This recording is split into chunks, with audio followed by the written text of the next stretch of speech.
Gatell anuncia regreso gradual a las actividades públicas y advirtió que las medidas de salud podrían durar años. Vamos a ver cómo lo mencionó. La idea fundamental de la nueva normalidad es que tengamos un regreso gradual, ordenado y cuidadoso a las actividades de la vida pública. Y aquí retomo de manera breve la idea que la mayoría de ustedes conoce. Del 23 de marzo y hasta el 30 de mayo ha sido el periodo de la Jornada Nacional de Sana Distancia. Esta Jornada Nacional de Sana Distancia, como hemos dicho, ha tenido como propósito reducir la frecuencia con que las personas nos encontramos en el espacio público.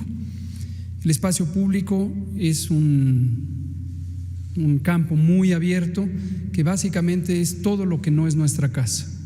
Salimos a la calle, tomamos el transporte público, llegamos al trabajo, vamos a la escuela de los hijos o la propia, vamos a comprar alimentos, acudimos a un parque público. Cualquiera de estas situaciones es el espacio público, las playas, los jardines, los campos. Y en ese espacio público pasamos una cantidad muy sustancial del tiempo junto con otras personas. En casa hay familias más extensas, hay familias más pequeñas, pero en casa estamos en contacto con pocas personas. En el espacio público solemos estar en contacto con muchas personas. Entonces, la Jornada Nacional de Sana Distancia, ese fue el propósito, que al no estar abiertos los espacios públicos de trabajo, de educación y de recreación, se disminuye el contacto entre personas. Queda claro que cuando decimos recreación es un conjunto muy amplio y muy diverso de actividades sociales, culturales y de otro tipo. Entonces, es muy importante tener en cuenta cómo funcionó y por qué funcionó la Jornada Nacional de Sana Distancia para entender lo que significa ahora la nueva normalidad. Al reducir la movilidad en el espacio público, como hemos comentado y hemos mostrado con base en los datos, logramos reducir hasta 81% el punto máximo de casos que se hubieran presentado en la Ciudad de México, que ha sido el elemento más ilustrativo de la epidemia, porque en la Ciudad de México y el Valle de México en general se presenta la mitad de los casos de esta epidemia. Es muy importante tener claro que la epidemia sigue, la epidemia no ha concluido. Y como hemos dicho repetidamente, la epidemia le faltan todavía varias semanas. La epidemia de COVID en México todavía tiene que completar varios ciclos de transmisión en distintas partes del país. Hemos usado repetidamente la curva epidémica del Valle de México porque es donde está la mayor cantidad de casos. Ahí fue donde dijimos el pico máximo se dará entre el 6 y 8 de mayo y posteriormente empezará a descender, cosa que ha ocurrido. Pero no deben nadie confundirse con que la epidemia en el conjunto del país haya llegado a su pico máximo y esté en descenso. No es el caso, no es el caso. ¿Qué quiere decir la nueva normalidad? Le llamamos nueva porque las actitudes, los comportamientos que tenemos que tener respecto a la prevención y específicamente a una serie de medidas de higiene en nuestra persona y con respecto a otras personas son elementos que no se pueden quitar y muy probablemente no deberemos quitar en muchos años, porque nos permitirán convivir con este nuevo virus, no solo en México, sino en todo el mundo, en la medida en que esta pandemia durará todavía un número indeterminado de meses, pero seguramente muchos, en todo el mundo. Cuando terminen los ciclos de transmisión en México, seguirá habiendo transmisión en otras partes del mundo. Y en todo momento hay riesgo de que haya un reingreso. Por eso es nueva, porque tenemos que cambiar con respecto a lo que hacíamos antes de que empezara la epidemia. Pero también le llamamos normalidad porque la vida pública no se puede suspender. La vida pública, trabajar, estudiar, socializar, tiene que continuar, porque si no continúa, existirían graves afectaciones a el bienestar de las personas. Como hemos señalado repetidamente, la mitad de la población de México vive al día en términos económicos. Tiene que salir a tener sus ocupaciones para conseguir el ingreso y con ello el alimento y los bienes básicos para la persona y la familia. Entonces, tiene que continuar la vida pública. Finalmente, y voy a presentar 4 diapositivas, para lograr el regreso ordenado a estas actividades, hemos considerado todos los aspectos de la vida pública de manera específica. La actividad económica, que el maestro Zoe Robledo especificará los elementos técnicos para regularla en términos de seguridad sanitaria. La educación pública, que el maestro Esteban Moctezuma, secretario de Educación Pública, explicará los elementos que tienen que ver en el momento en que podamos regresar a las actividades escolares. El turismo, que es una actividad económica importantísima para México, especialmente para algunos estados que tienen la mayor parte de su economía cimentada en estas actividades. También hemos considerado esto y también tenemos protocolos técnicos específicos que siguen estándares o mejores prácticas internacionales para garantizar la seguridad sanitaria, es decir, disminuir al máximo posible la posibilidad de que haya contagios. No perdamos de vista y digámoslo siempre con claridad, tengámoslo muy claro, que en México y en el mundo entero, en cada uno de los países del mundo, esta experiencia de retorno a la nueva normalidad es nueva. Es nueva porque el virus SARS-CoV-2 causante de COVID es nuevo para los humanos. Es nuevo. Entonces, en todo momento, ciertamente existe el riesgo, la posibilidad de que haya un repunte de la epidemia en un sitio que se empiece a abrir. Por eso es muy importante la cooperación de todas y todos los miembros de la sociedad, todas las personas, todas las organizaciones, todas las instituciones, todas las corporaciones, las empresas, para tener un regreso ordenado, escalonado y bien monitoreado. Presento el semáforo, lo que significa el semáforo. El semáforo es un indicador de los niveles de riesgo. Funciona como un semáforo de tránsito en el que hay grados que se representan por colores. Noten desde luego que tiene 4 y no 3 colores como el semáforo de tránsito al que estamos acostumbrados. Verde significa bajo riesgo, rojo significa el más alto riesgo y el amarillo y el naranja significan puntos intermedios del riesgo. Riesgo medio, riesgo alto, riesgo extremo, hasta llegar al rojo.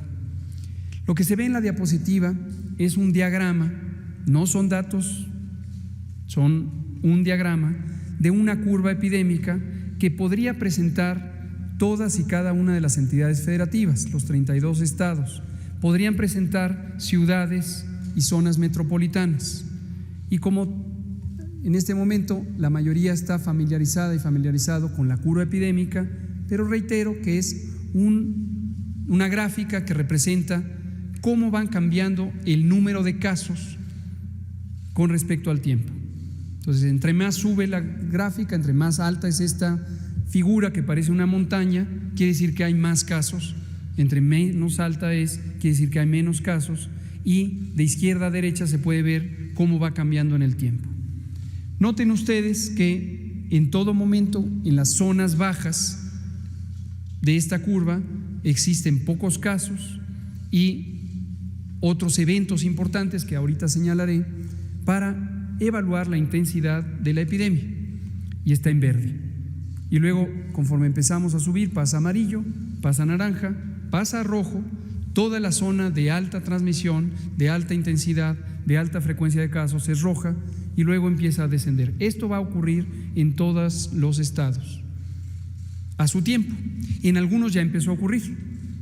Cancún, por ejemplo, que es la ciudad más representativa del estado de Quintana Roo, ya pasó por esta curva, ya está en una zona de declive, todavía no está en la zona de mayor seguridad, pero ya está en una zona de declive y en pocas semanas seguramente empezará a cambiar de colores hasta llegar al verde. En la siguiente diapositiva, hemos clasificado las actividades sociales y económicas en 4 categorías que dependen de 2 situaciones. La primera es cuál es el valor social de estas actividades, y valor social lo entendemos como que genera desarrollo, genera bienestar, porque se produce una economía que da ingreso a familias, da ingreso a personas, y estas son particularmente importantes cuando ese ingreso se distribuye entre numerosas familias, a diferencia de actividades que generan ingresos pero están concentrados en pocas familias. Son más valiosas las que distribuyen en este sentido.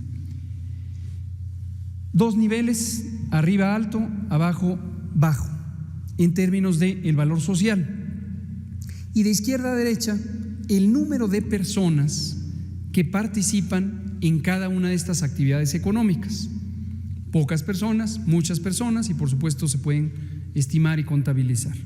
Pero para simplificarlo hay 4 categorías: alto y bajo en valor social, alto y bajo en número de personas. Y esto nos da estas 4 situaciones que califican a cada actividad económica. ¿Por qué lo decimos ahorita? Porque iremos anunciando progresivamente qué actividades van a abrir. Cuando se pase al semáforo en color naranja, como ya lo habíamos comentado y como está estipulado en el acuerdo del 15 de mayo, en el diario oficial, en la parte roja solo están abiertas las actividades esenciales. En la parte naranja empiezan a abrir las actividades no esenciales de acuerdo a estos niveles de utilidad pública, valor social y de personas que participan. Entre menos personas participen, mejor en términos epidemiológicos, porque los contagios, y por eso lo dije al inicio, se dan cuando se juntan muchas personas. La siguiente, por favor. El semáforo tiene estos 4 indicadores. Hay unos elementos técnicos muy específicos que ya iremos explicando en las conferencias de la noche de cómo lo evaluamos, pero son estas 4 ideas: cómo va ocurriendo los casos, cómo van ocurriendo las hospitalizaciones, es decir, cómo cambia la curva epidémica, qué porcentaje de ocupación hospitalaria existe en el momento y cómo se van detectando nuevos casos. Conforme se detectan más casos, la epidemia está más activa. La siguiente. Finalmente, el mapa. El resultado de este semáforo se representa en un mapa, y en este mapa se ve cómo están los estados en un momento del tiempo. Esta evaluación se hizo el 28 de mayo, es la más actualizada, es la que entra en vigor el lunes 1 de junio. Este es el estado en que estamos respecto al riesgo epidémico. Y aquí termino con este elemento. Al terminar la Jornada Nacional de Sana Distancia, así está el país, pero, y lo hemos dicho, no se acaban las actividades de seguridad sanitaria. Las medidas de seguridad sanitaria pasan ahora a la vigilancia y control por parte de las 32 entidades federativas, porque ahora el mapa va a ir cambiando estado por estado, y cada estado, de acuerdo a su nivel de riesgo, semanalmente va a ser notificado por la Autoridad Sanitaria Federal cuál es su nivel de riesgo, cuál es el conjunto de actividades que corresponden con ese nivel de riesgo, y los estados serán responsables de establecer las aperturas correspondientes de las actividades que cumplan los criterios que he mencionado de valor social y de cantidad de personas en la vía pública. Y un último elemento de ejemplo es el turismo. Retornando al ejemplo de Quintana Roo, Cancún en concreto, es una de las ciudades que más cerca están de llegar a las zonas de riesgo medio y riesgo bajo, y es muy probable que en las siguientes pocas días, quizá alguna semana, ya podamos anunciar que ha bajado, porque se encuentran sus niveles en descenso, sus niveles de casos, de hospitalizaciones, de ocupación, de detecciones, y entonces podría, y eso es muy alentador, empezar a aplicarse el lineamiento correspondiente para la apertura en el sector turístico, precisamente en la zona de Quintana Roo. Eso es todo, presidente. secretario.